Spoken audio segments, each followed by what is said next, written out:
Welcome back to the homestead. We are back here behind our house trying to hide from the wind. It's a really windy day, and so hopefully you can hear us okay and we're not going to have too much wind trouble with this video today. And we're actually in front of a new wall here that was just put up yesterday, and it is to make our rocket mass inside safer. So it's a solid brick wall that we've been wanting to put in for a long time for safety issues, and I'm really thankful for Mark's help. Thank you, Mark, for helping with this. Our children helped out as well, so we're really thankful to have this project done. So as I mentioned last week, today's video we're going to kind of recap this year's gardening season and take a look at how we met our goals that we set out to accomplish. And then as we go along, we're going to share some of the things that we learned about each of the things we grew this year.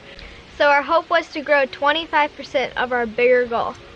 And our bigger goal is to produce 100% of our produce needs for about 15 people, because we are hoping that some of our boys are going to stay on the property and eventually get married. So we're just anticipating about 15 people. And then also we hope to produce a little bit of our own bird food.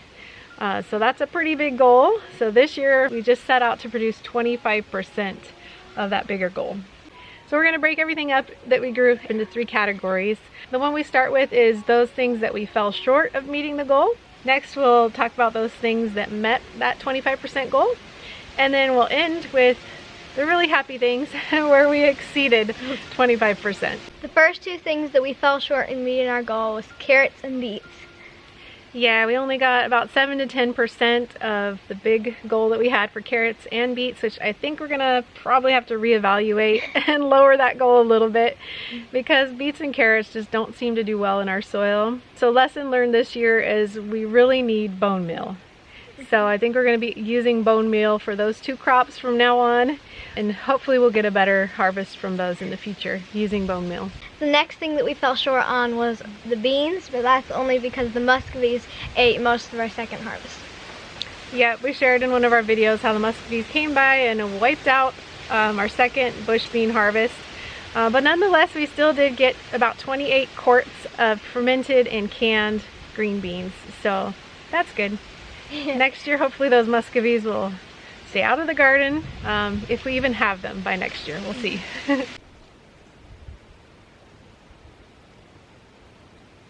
Shoo shoo. Shoo shoo. Go on.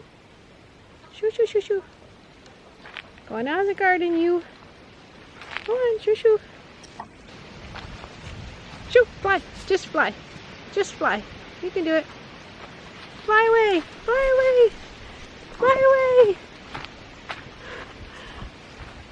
Usually she'll just fly away. There's her buddy over here too. Fly away! Go on, fly away! Shoo shoo! Just fly! Go! Fly! Come on, fly! Fly, fly, fly! There you go! Thank you! That's an all-day, everyday job in the garden this whole season. Muscovies and bantam chickens. We have to get rid of them. Look at how it munched this cabbage. There was a little dinky hole in the fabric here. I have since buried it down under, but the muscovy just munched away that cabbage through the hole. The next thing we felt short on was cucumbers, but we were blessed by a friend with a bunch of cucumbers, so it all worked out. Yes, we ended up being able to ferment extra cucumbers, so it's really a wonderful thing to have a community that cares about each other and shares the excess. And so we were really blessed this year by some really good friends. And what we learned about cucumbers is they really need afternoon shade here in Missouri. The ones that had mostly full sun just didn't do well. And then we had some in the backyard that had almost full shade and they didn't do well. So they kind of need morning sun and afternoon shade. And then some kind of bug trap plant is really helpful. So next year we might try growing amaranth mixed in with the cucumbers and see if that helps trap some of the bugs. Last year our cucumbers did much better, and we had black-eyed Susans that happened to bloom at just the right time, brought in bumblebees and scared away the cucumber beetles. So we tried that again this year, but the timing just didn't line up right. And so I think next year we'll try amaranth and see how that works as a trap for the cucumber beetles. We fell short on our goal with celery as well. Celery is one of those that I struggle to grow. And this year I just put it in a terrible place. It had almost no sun. It got shaded out by a bunch of squash plants and eventually died. So we did not get any celery this year. But we'll try again next year, maybe. The last thing we didn't meet our goal on was cauliflower because cutworms took out most of our cauliflower. Yeah, we're gonna have to do something about the cutworms next spring. So a lot of our little baby brassica plants were taken out by cutworms this year. And so I think we're gonna try coffee grounds. That was one of the recommendations. I think someone else mentioned maybe putting eggshells just to create like sharp pieces around the plants. So we're gonna have to do a little bit more research and make sure that we're prepared for cutworms next spring because they love the brassicas. The next category of things is those where we met the 25% of our big picture goal. The first one was onions. We were able to grow about 150 onions. The one thing that we really learned with that is if you're gonna multi-sow them, no more than 3 together in a group is probably best. Sometimes with little onion seed starts, you'll lose some plants. So just planting one individual plant each spot, you'll end up losing some, I think, that way. But multi-sowing 5 or 6 like we did, we ended up getting quite a few smaller onions, which is fine. But we're going for more of a small medium size onion, and so next year I think we'll try just sowing 2 or 3 of the little seedling plants together in a spot and maybe space them a little bit further to give them a little bit more room to grow. And we did do a little bit of bone meal at the very end for those, and so probably next year we'll do bone meal at the very beginning when they're first starting to bulb up, and hopefully that'll help them as well. But overall, I'm happy with our onion harvest. Even with all of our canning, we still have some onions left going into winter time, and that was just 25% of our big picture goal. So yay! The next thing we got 25% of was winter squash. Actually, we may have gotten a little bit more than that, I'm not sure. We hope to grow some winter squash for birds in the future, so I kind of didn't count those yet. But anyway, we tried the Hubbard squash trap idea, and that worked really well. So next year we're gonna hopefully plant Hubbard squash with not just winter squash, but also summer squash, and in succession as a trap for the boreworms, so that the boreworms leave our other squash alone. And then also we are hoping to try trellising our butternut squash next year. I don't think we've ever trellised our butternut, but we trellis our zucchino rampicante, and it does really well that way. Next thing is chard. We were able to grow 25% of our big goal of chard, and next year I think we're gonna grow amaranth with that again. It's something I've done in the past but didn't do this year, and we had a lot of bug damage as well as muscovy damage, but hopefully the amaranth can act as a trap plant for that next year.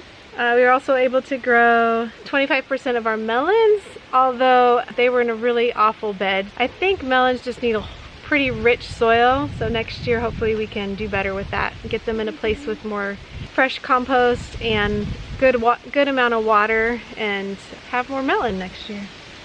Esther loves the melon. Cabbage did really well this year also, except for we learned that we're not going to grow a storage variety anymore. In the past we've always grown cabbage that matures really quickly, and that just does best here in Missouri. The storage ones started to rot before they matured. Yeah, so we only got a few storage variety cabbages, and they were really small. But this year's fall harvest of cabbage is actually coming along pretty good, as well as the broccoli. We'll talk about the broccoli later. Alright, so the potatoes were a little bit discouraging this year. Regular potatoes are one that's difficult to grow for us anyway. And even though we planted 100% of the goal that we had, we only got about 25% in product. I had anticipated that we would get about 4 pounds of potatoes per plant, but we only ended up getting about 1 pound of potato per plant. So that was kind of sad. Part of the reason is because we tried to do a late crop of potatoes. Those did not do well because blister beetles came in and destroyed that crop. So they were a lot of small potatoes and not as good as we had hoped for. All the white variety potatoes that we planted, Kennebec and Yukon Gold, I believe, and just another golden variety that we planted kind of mid-season, so not super early but not late. We planted in our main crop. Those did amazing. So we got closer to 1.5 pounds to 2 pounds, I believe, per plant, maybe more on those. We were harvesting them as they grew, so kind of lost track on how much each plant gave. We're thankful for the potatoes we did get, and I think we have enough for next year's seed, but we will have to buy potatoes from the store this winter. So yeah, we're always learning. Even though we've been gardening for over 10 years now, people seem to think that we should be master gardeners. I sometimes feel like a beginner. Maybe after 20 years we'll be master gardeners, I don't know. And then the other things we met our goal on that we didn't really learn a whole lot of new things on this year were sweet corn, radishes, turnips, both dry beans and cowpeas, and kohlrabi. All of those crops seem to do really well for us, and we'll just keep increasing how much we grow of each of those as we build more garden beds. All right, now for the last category, these are the things that we exceeded our 25% goal, and top of the list is tomatoes and peppers. So we did quite a few tomatoes this year, and we're able to can about 40 quarts of tomato products, and we really liked growing the lettuce underneath the tomatoes, so I think we'll try that again next year. And we'll probably add some basil under and around our tomatoes next year as well. So I'd say we grew about 50% of our big picture goal of tomatoes this year. My personal favorite was Celebrity. They're just a really good tomato that doesn't take a lot of maintenance. So definitely want to grow more of those next year. So for peppers, I think we grew about 150% of our big picture goal of peppers. We had so many peppers. We had fun experimenting with new ways to use them, fermenting some, making some pepper relish with some. We canned pepper pickles. So we definitely had enough peppers this year. And our favorite combination was the red Reuben basil and wild violet petunia that we grew in with some of our peppers, so I think we'll do that combination again next year. So I think we grew about 50% of our summer squash goal, and I may have to reevaluate that because we had a lot of summer squash. We still have a lot of grated zucchini in the freezer that we need to can into relish. We gave a lot away. I feel like we almost had 100% this year with how much we grew, but we may still grow a little bit more in the future. All right, so broccoli made this category also, just barely. I think we got about 30% of our big picture goal for broccoli, and that's because we're growing it this fall as well, and it's looking really good. So Monty is the variety. That's definitely one I'm gonna stick with. I am gonna be trying a new variety next year as well, but I'm hoping to plant Monty again also. Was there one other variety that did good? There may have been one other variety that did well for us in the spring. If I can find that, I'll put that up on the screen. We grew about 40% of our big picture need for kale. We love kale. We like to use it all year long. Sometimes we even use it to replace lettuce in salads when it's a little too warm for the lettuce. But we do have to mostly keep that under bug cover, otherwise it gets eaten not just by the bugs, but the muscovies this year really tried to take out some of our kale as well. Sweet potatoes, I think we got maybe about 35% of our big picture goal. We didn't plant as many this year because we didn't have as much grow bed space planned out for them, but the ones that we did plant did amazing in our deep 2-foot high new grow beds. We got about 50% of our big picture goal for garlic, and we just yesterday actually planted for next year.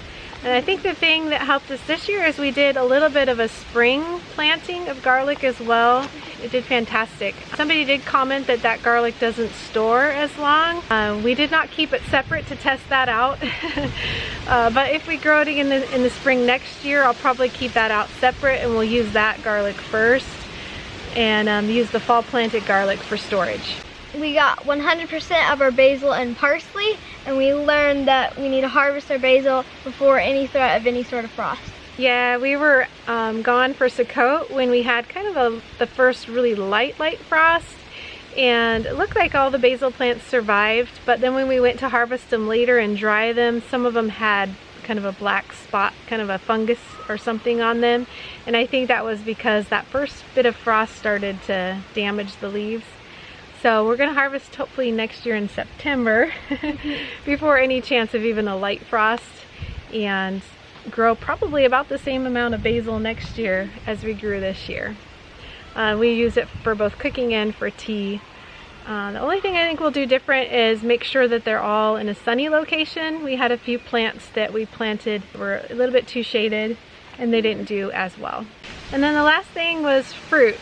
So strawberries, raspberries, all kinds of berries, even our wild harvested autumn olives. Kind of put all that together in fruits. And these are specifically for canning jams and jellies. So this doesn't include things like apples and pears that we would just eat fresh. So for all of those, we got about 30% of our big picture goal. We were able to can about 16 quarts of jams and jellies. So that was really fun. We'll keep expanding our berry production in the years to come. Everyone really enjoys those jams and jellies. One last lesson we learned doesn't relate to food but flowers. Yeah, and that's our dahlias. We still haven't found the best place for dahlias to grow. We put them all over the place this year, and a few of them did really well. But we also didn't have very good trellising. We tried to use these stakes that helped a little, but they weren't great. So we still have some work to do on figuring out how to grow dahlias. But nonetheless, we were able to make many beautiful bouquets. Yes. Praise Yah for that.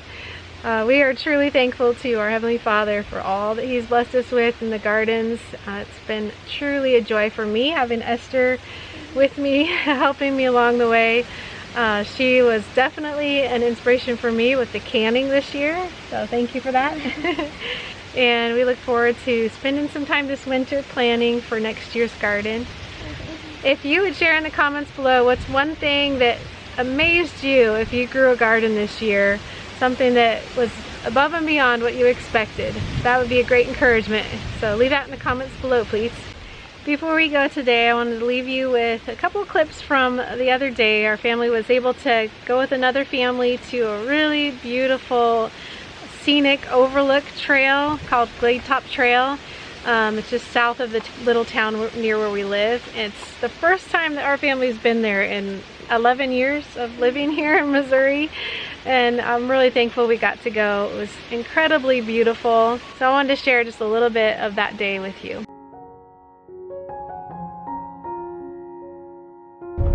What do you think, Abby girl?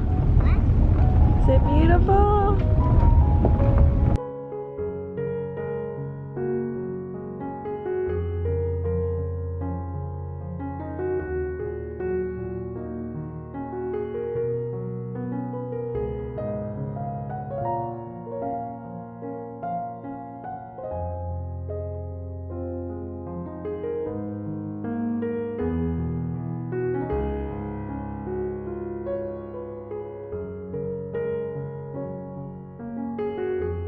Hope you enjoyed the fall beauty. Thanks for joining us on the homestead again.